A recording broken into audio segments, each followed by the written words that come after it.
Welcome to Candid Conversations with Dr. Mayfield. This episode is sponsored by Mayfield Counseling Centers, helping you find clarity, hope, and purpose. Call us at 719-452-4803. Here's your host, Trever Shirin. Thank you for joining us today. This is the third episode in a continuing series called Let's Talk About Sex, Baby. Let's talk about you. Of course you would do that. Yeah, I have to start it with that. Intro. Everybody's going to think it anyways. Right. But we are joined with David Galvan from Education for a Lifetime.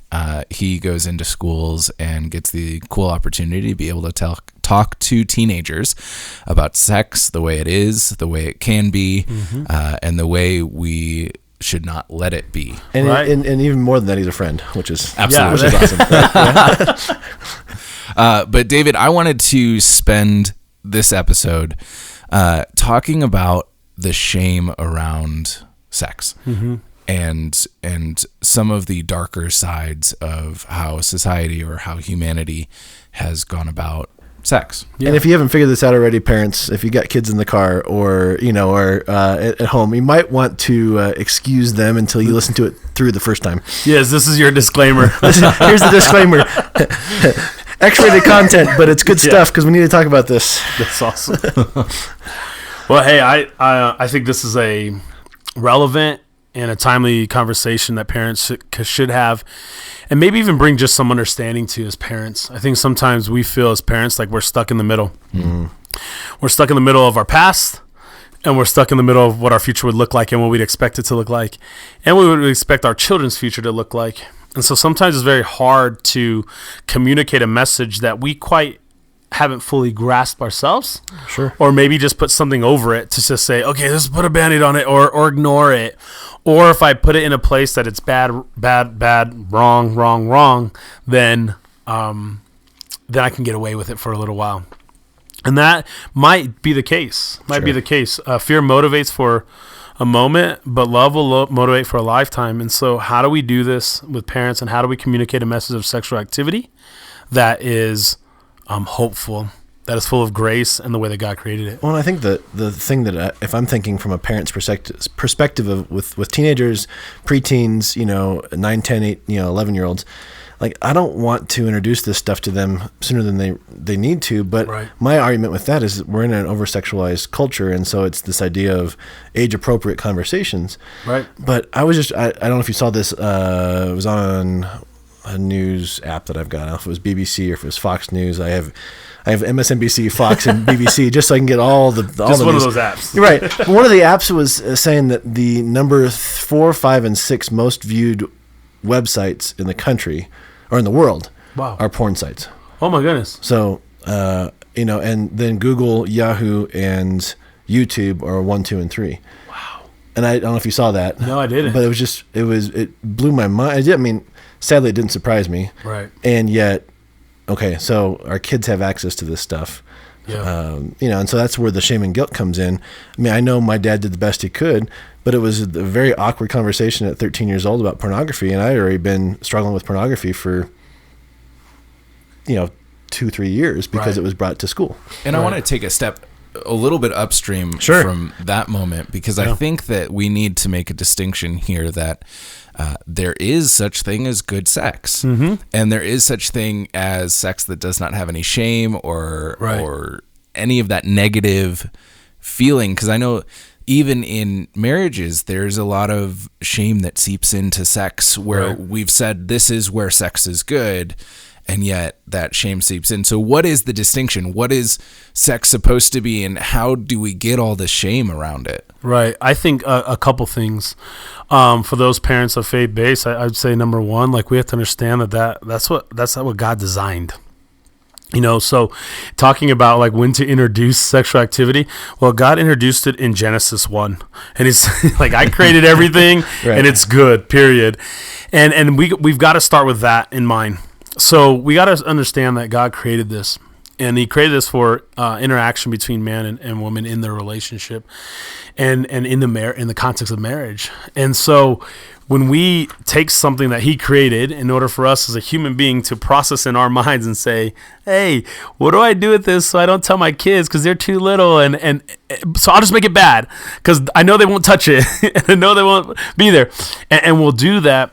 Instantaneously, we don't realize the ramifications until later on in life when they do decide to get married, that they've chosen to save sexual activity for marriage, and then they find themselves struggling and saying, I've heard countless stories of college students, young individuals that have gotten married and have made the choice to be married and made the choice to not have sex the whole time.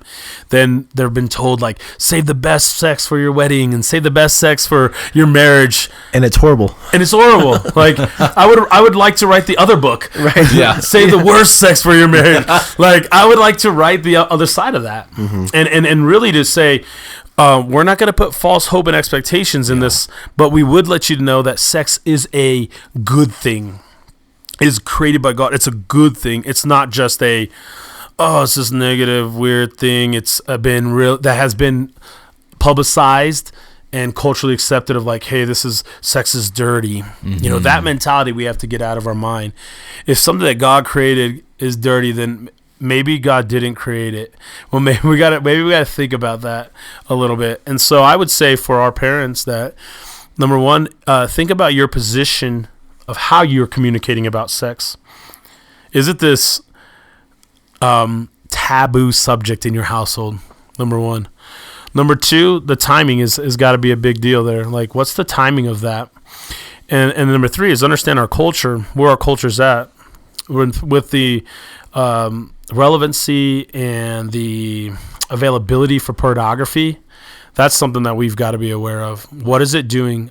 Statistics that I've read through say that students say that they view pornography. 60% of them that view pornography are saying that they're learning about sex that way. That's their educator. That's their primary educator right now. Talk about screwing up a generation. Yeah. Or generations. Right there. We're already putting that into them.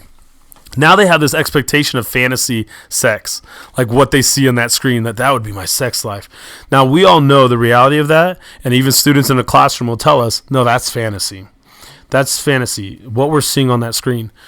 But all of us are, if any of us grew up during a time or we've watched any movie, after that movie gets over, we try to do what that movie did. Totally. I remember after watching Power Rangers. Right, exactly.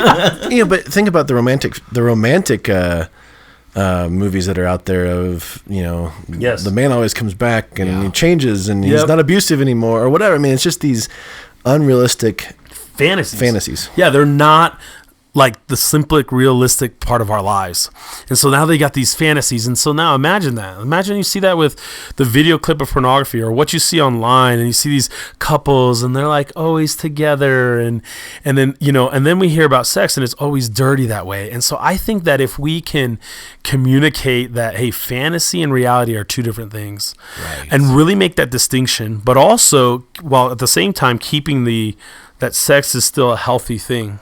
Sex is still good, but it's not the only thing that your relationship relies on. Yeah. Well, I can't tell you how many times I've sat with a couple in session and go, so that sex is the culmination of intimacy and it's not intimacy alone. And they're like, what? Yeah.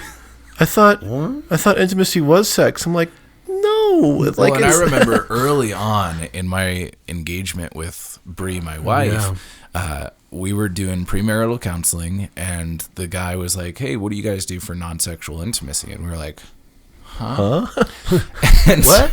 So we had never thought about it before, because we just thought, and he made the really good point that before marriage is the only time that, in the path that we were on, the only time that we would have only the opportunity for non-sexual intimacy, because after we were married and we chose to open that box and that gift, we had both choices. Yeah. And so we needed to build the first choice that is in some ways harder, in some ways easier. Right.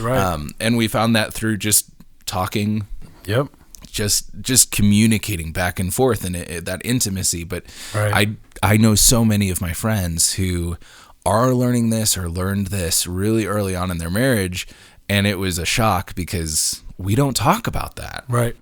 There's actually 4 things that I would say that we should not build our relationships on, that should be in the same category with sex. Money. Mm-hmm. Money would be one of those things. Physical appearance, because we look good now, but maybe not so good later. Some of us have that. We'll just look good later and not good now. That's what I'm going for. Yes, I'm still working at that. One of those will happen. I'm sure I peaked in high school. Yeah. Social status. Right. Social status is another one of those things that we would not build our relationship on. And sex. Those can all be great assets or great individually in your relationship, but they should not be the foundation of what we build our relationship on. But what seems to happen is that sex one comes in really quick, and that's how we build a relationship. That's what we hear in our culture. Like, man, how do you know if you have great sexual chemistry if you haven't had sex before you got married? And so now in the head of a student, of a person, they're like, well, shouldn't I have sex with them first and then I'll know we'll have great chemistry? Friends. And Yep. I can't even say that. Subliminally. That's the message that's being right. Maybe not overt.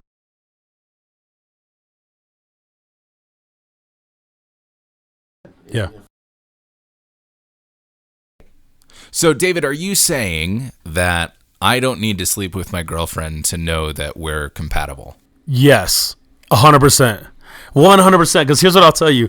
Regardless if you guys have amazing sexual chemistry, let's just say, man, you'll be out of this world.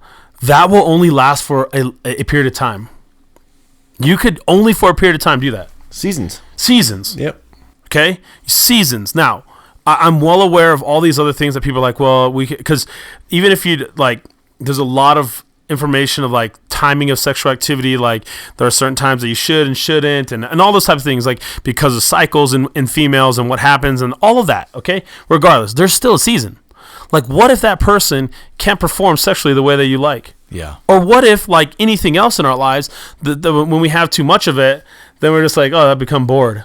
Or you get injured, or somebody gets depressed, or you have, there's so many complications, right? There's so many complications. So if I say that my compatibility is based on sexual activity with that one person, then what happens when it goes away? Our compatibility is over? It would be my thought that in a healthy marriage where you have good communication and you have a strong foundation of relationship, the sexual compatibility, that chemistry, can be built and designed and grown. Yes. And that's because of the communication. That's because of the trust that's been built. That's because sexual activity takes a lot of communication. Because of the non-sexual intimacy. Non-sexual intimacy. The fact that I learned you gives me the opportunity to engage in sexual activity on a larger level with you. Not because I went and watched some pornographic image or some pornographic video and saw, oh, check out my new moves, right? Like, that's not how this works, right? Be like, look at all my new moves. No, because my new moves may not fit and suit my partner. Right. Because they might not fit and suit my wife. And that's not the case. The thing about sexual intimacy and why it grows in the relationship and why we're talking about this in a non-shameful way is because we have to understand that we have to allow for questions to happen during that intimacy. Hey, these are questions that happen during sexual intimacy. That's why that reservation till marriage is there, because I can now talk about it in the context of our relationship. Well, and just the conversation of like, what'd you think? Yes. Did you like that? Did you not like that? If you didn't, it's not a reflection on me as a human being. No. It's just it didn't work, and we can laugh about it and or cry about it or whatever. And it takes the shame away. Right. And I was about to say, this is completely opposite to the shame, because I can imagine a person who is struggling with shame around their sexual identity or how they are living out sexually, whatever. During sex, they're not going to ask a question because the entire time they're worried about, did I do it right? Is this the right move? This is bad. This is wrong. This isn't what I saw. This isn't what I thought it was supposed to be. This is wrong. Or even like on the wedding night, 24 hours ago, this was completely wrong and everything about it was wrong. And now I'm being told it's right and I need to do it. Or sexual activity for initially is going to be awkward. But all of us have this view that it's going to be this epic movie scene moment, and somebody's going to show it again somewhere else. Like, it's like this cool moment, right? Because we're the best and we're the greatest. But here's what happens, okay? I had real story. I had somebody that I had mentored and coached in regards to premarital counseling and those types of things. And one of the individuals from that relationship came back to me and asked me and said, so we're really struggling in the sexual intimacy area and are not sure, like, is it okay if we do this? Like, but it feels really wrong to me, but they really want to do it. And so they didn't even know how to discuss that within the context of their relationship. Like, they were struggling with that on a sexual level. And the fact that they had built-in communication, though, they were able to talk about it. Just because they had a struggle doesn't mean that something was wrong, but it gave them an opportunity to build intimacy with one another and decide, was this something we're going to do in the context of our relationship? Well, which is where I think there's two things I'm just thinking about. One, learn to laugh with your spouse, because that's built-in intimacy right there. Yes. In the context, even if you're trying something or whatever in the sexual context doesn't work, learn just to laugh. There's something beautiful about that. But two is, I think what you were saying with that couple is that neither the spouse, the husband or the wife in that context had a phantasmic view of, because maybe pornography or because of a movie, that this move or this thing or that thing should be right, and it made the partner feel uncomfortable. Right. And now, if we don't have that built-in communication, we can't talk about it. Now it's just shame-based. Yeah, I'm bad. I'm wrong because my spouse doesn't like this. Right. Instead of going, no, we're trying to find this mutually beneficial, beautiful connection. I think as a parent, as I'm listening right now, what I'm drawing from this is, number one, is how do I communicate sexual activity in my context, in my family, that doesn't create shame? Yep. Right. Number one. Number two, what things have I created that are already creating wedges of shame in my children around the context of sexual activity? That's great. So like thinking about those things, because right now as parents, we're either creating platforms or wedges for our children to grow from. And because shame comes in so quickly, and guilt and condemnation can come in so quickly around the context of sex, it's one of the greatest dividers in relationships. So we want to pay attention to that. And so we just hope that as parents, we can find ourselves in the context of kind of hearing our conversation today to give you freedom to talk about it. Well, and I think this hits a strong chord in me, especially right now, of that shame comes on so quickly, but it doesn't have to be a permanent thing. Right. And so often we see leaders find moral failure because they constantly lived out of that shame, and they just continued on that path in the darkness, and nobody knew. There was no light shone on it whatsoever. Right. And I know that there's at least a few listeners to this podcast right now where this has been very uncomfortable and shaming, because you're in that place where you are not living out sexuality the way it was meant to be lived out. Right. And I want to encourage you that there's hope even now, no matter where you are. There's always hope, even after a moral failure is brought to light. There's hope. But especially before that, if you step into the light, if you go and talk to somebody, and that can be somebody safe, like a counselor, to go talk to and say, this is all the crap and I want to work through it. Right. But giving some permission to be seen in that may sound like the opposite of what you want, but ultimately that's the only way to get to a point where you can strip away that shame. Right. And I think you'll get somebody to say, if you bring it up, it comes into the light now, and we're like, oh, I felt the same way. So there's that normalization that really helps as well.